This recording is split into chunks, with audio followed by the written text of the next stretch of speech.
پاکستان اور انڈیا کے درمیان ہونے والے حالیہ واقعات کے بارے میں آپ کو کچھ باتیں بتانا چاہتا ہوں، لیکن یہ وہ باتیں نہیں ہیں کہ انہوں نے کتنے ڈرون بھیجے اور ہم نے کتنے رافیال مار دیے. یہ ذرا اس سے اوپر کی بات ہے. تو اس بات کو سمجھنے سے پہلے یہ سمجھ لیجئے کہ کہا جاتا ہے کہ چھوٹے لوگ ہمیشہ واقعات اور بڑے لوگ ہمیشہ نظریات کی گفتگو کرتے ہیں. تو ہم آگے چلتے ہیں. تو اس وقت جو پوری دنیا میں ہو رہا ہے اس کے پیچھے اقبال کا ایک شعر ہے، اور وہ ہے کہ ستیزہ کار رہا ہے ازل سے تا امروز، چراغ مصطفی سے شرر بولابی. کہ ایک سائیکل چلتا ہے ہر کچھ عرصے کے بعد، جو کہ ایگزیکٹلی 80 ایئرز ہیں. یہ یاد رکھیے گا، 80 سال کے بعد ایک سائیکل چلتا ہے جس میں اچھائی برائی سے ٹکراتی ہے، اور یہ بس سائیکل چلتا رہتا ہے. اس کانسیپٹ کو، اس سائیکل آف ہسٹری جس کو ابن خلدون نے اپنی کتاب المقدمہ میں کہا تھا، اس سائیکل آف ہسٹری کو قرآن میں بہت خوبصورتی سے حضرت موسیٰ، فرعون وغیرہ وغیرہ اس واقعے میں ایکسپلین کیا گیا ہے. آپ چیٹ جی پی ٹی پہ اس کے بارے میں ریسرچ کر سکتے ہیں. انٹرسٹنگ بات یہ ہے کہ یہ جو 80 سال کے بعد یہ سائیکل چلتا ہے، ہم اس سائیکل کے 80 سال پورے ہونے پہ اس وقت زندہ ہیں. وہ 80 سال پورے ہو گئے ہیں، یہ سائیکل دوبارہ چلنے لگا ہے. یہ آخری دفعہ سائیکل چلا تھا ورلڈ وار 2 میں. اس وقت 3 لوگ تھے جنہوں نے اتحاد کر لیا تھا. دی پاور آف ایول تھے وہ، دا لیڈرز آف ایول، ائمۃ الکفر جس کو قرآن میں کہا گیا ہے. وہ تھے ہٹلر جرمنی کے، میسولونی اٹلی کے، اور دا ایمپرر آف جاپان. اور یہ دوسرے سائڈ سے ٹکرا گئے تھے، اور اس کے بعد ایک نئی دنیا کریٹ ہوئی تھی.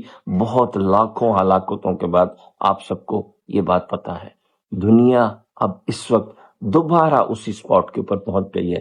اتفاق سے اس دفعہ پھر 3 ایکسس ہیں، 3 ٹرائنگل ہے ایول کا.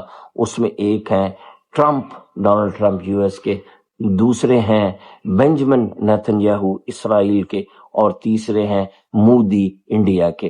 یہ ایگزیکٹلی وہی ویسے ہی 3 جیسے 80 سال پہلے وہ 3 تھے.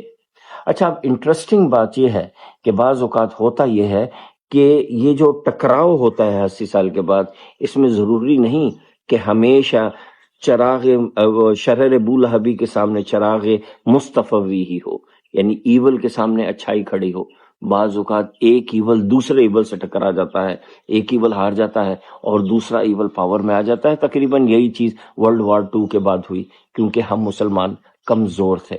دیکھنا یہ ہے کہ اس دفعہ جب یہ ٹکراؤ ہوگا تو کیا واقعی ہی شرر بولہبی کے سامنے چراغ مصطفی کھڑا ہوگا، اچھائی برائی سے لڑائی کرے گی، یا دونوں طرف برائی آپس میں لڑ جائیں گی؟ یہ وقت بتائے گا. لیکن یہ تو تھا پہلا سوال. دوسرا سوال یہ ہے کہ کیا یہ آخری لڑائی تو نہیں؟ یہ جو ہسٹری کا سائیکل ہے، کہیں یہ آخری دفعہ تو نہیں چلنے لگا؟ کیونکہ پہلی دفعہ ایسا ہے کہ دونوں سائیڈز پہ نیوکلیئر پاور ہے. کیا بٹن دب جائے گا؟ کیا انسانیت ختم ہو جائے گی؟ کیونکہ جو قیامت کی باقی ساری نشانیاں ہمارے نبی پاک نے ہمیں بتائی تھی وہ تو پوری ہو چکی ہیں. تو کہیں ہم آخری لڑائی کی طرف تو نہیں جا رہے؟ خیر، کچھ بھی ہو، آپ کو اور مجھے کیا کرنا ہے؟ بہت چھوٹا سا کام ہے، یقین جانیے. وہ صرف یہ ہے کہ ہمارے نبی پاک کی ایک حدیث ہے، اس کو ذہن میں رکھنا ہے، اور جو ان کا حکم ہے اس کو فالو کرنا ہے. باقی سب ٹھیک ہو جائے گا.